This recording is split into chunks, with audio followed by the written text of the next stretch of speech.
começar, Rodrigo, primeiro eu queria agradecer muito o convite de poder vir aqui para falar no meio de tantas pessoas responsáveis, gestores responsáveis pelo turismo agora do Brasil, né? E ver o tanto que a Destinos Inteligentes decolou nesses últimos tempos, né? É bom sempre escutar pessoas trazendo coisas novas, como a Márcia, como a Ana trouxe, né? E experiências como o Fábio vai trazer daqui a pouco. Eu sou professor, né? Sou professor aqui da FATEC de Jaú, do SENAC. Eu estudo avaliação de política pública, trabalho com criação de indicadores para avaliar as políticas públicas. A gente tem alguns entraves nas implementações de políticas públicas, porque a maioria das pessoas já é muito difícil a gente conseguir implementar alguma coisa, principalmente voltado para turismo.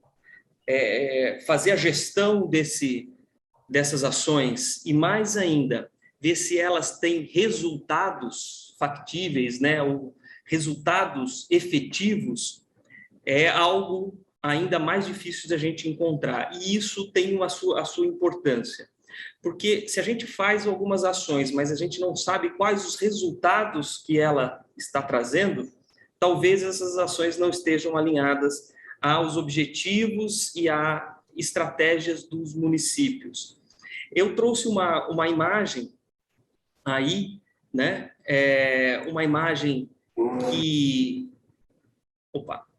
que mostra um pouco como que a gente avalia uma destinação turística em alguns quesitos de efetividade, eficiência e eficácia. Mas primeiro, antes de falar de efetividade, eficiência e eficácia, que a imagem pode já mostrar muita coisa, por que a gente tem que avaliar, né? É interessante a gente ver que muitos destinos, às vezes, não contabilizam o número de turistas, não contabilizam o ISS que está entrando das empresas no turismo do município, por exemplo.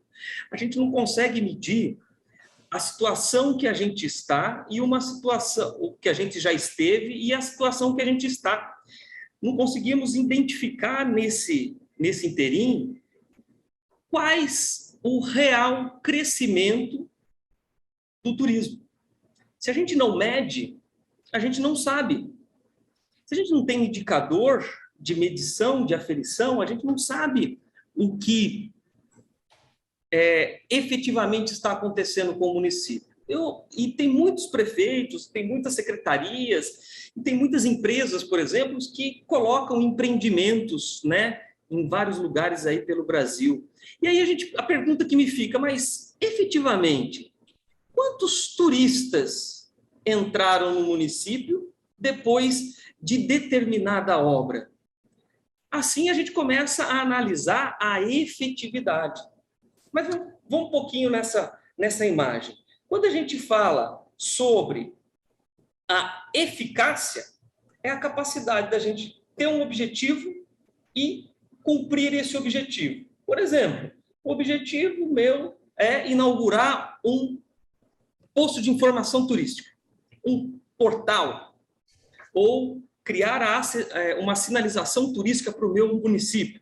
Legal. O objetivo meu é criar isso, eu vou ter alguns insumos, vou ter que precisar fazer uma licitação, vou precisar comprar, enfim, vou produzir ali, vou ter ali uma obra feita, né? Significa que eu atingi meu objetivo. Eu coloquei um objetivo de fazer uma obra e eu realizei a obra. A questão da eficiência é justamente, com o menor número de recursos, você conseguir efetivar essa obra. Então, o recurso é escasso. Se a gente não mede a eficiência desse recurso, a gente corre o risco de estar gastando muito dinheiro e tendo pouco resultado. E o que é o resultado? É a medição da efetividade. A efetividade são quais os resultados eu consegui atingir.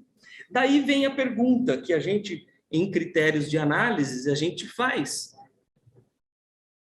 Quantos números de turistas aumentaram no destino? Qual a arrecadação de ISS, por exemplo, aumentou ou diminuiu dentro do município? efetivamente, quantos empregos foram gerados? Então, são algumas perguntas que muitas vezes a gente não faz, né? E a gente não faz porque a gente não tem mecanismo para mensurar. Falta dados que a gente consiga compreender se o turismo está crescendo ou se o turismo está decrescendo. Até mesmo para a gente pedir, chegar para o prefeito ou para o governador de estado, ou para outras instâncias, falar, olha, eu estou precisando de mais recursos porque eu estou dando resultado. Olha aqui, eu tinha tantos turistas e agora eu vou ter tantos turistas.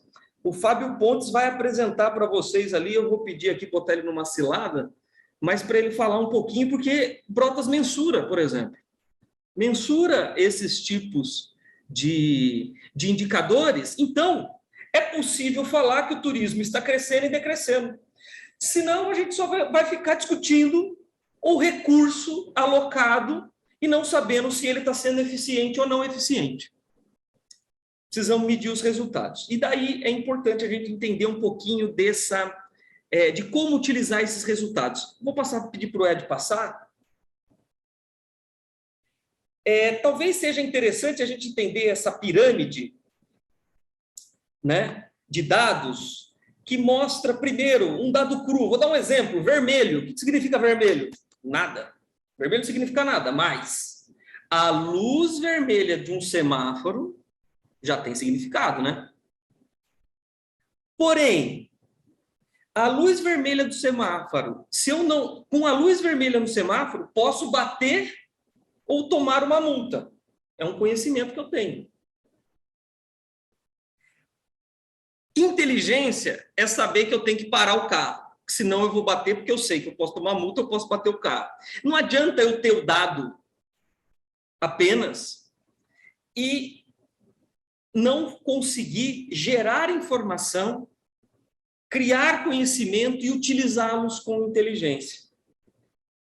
É isso que transforma um destino inteligente. O que é o destino inteligente? O destino inteligente é aquele que utiliza de dados, tanto de governança, de sustentabilidade, dados sociais, de acessibilidade, de conectividade, capazes de promover o desenvolvimento do turismo. Se a gente não mede, a gente não sabe se está crescendo, não sabe para onde está indo, não sabe o que está fazendo. Está aí a importância da mensuração. Ultimamente, eu venho desenvolvendo pesquisas, tentando identificar quais são esses indicadores de informação que a gente consegue ter dentro dos municípios para mensurar até que ponto aquele município é capaz de se tornar um destino efetivamente inteligente. Poderia trazer outras metodologias, queria falar mais sobre os indicadores, dizer sobre como a gente pode fazer, mas como a Márcia, eu dou 10 minutos para o Rodrigo e ele dá 5 minutos para nós, eu estou fazendo protesto junto com a Márcia. Mais tempo, numa próxima oportunidade. É isso, obrigado, Rodrigo. Obrigado a todos.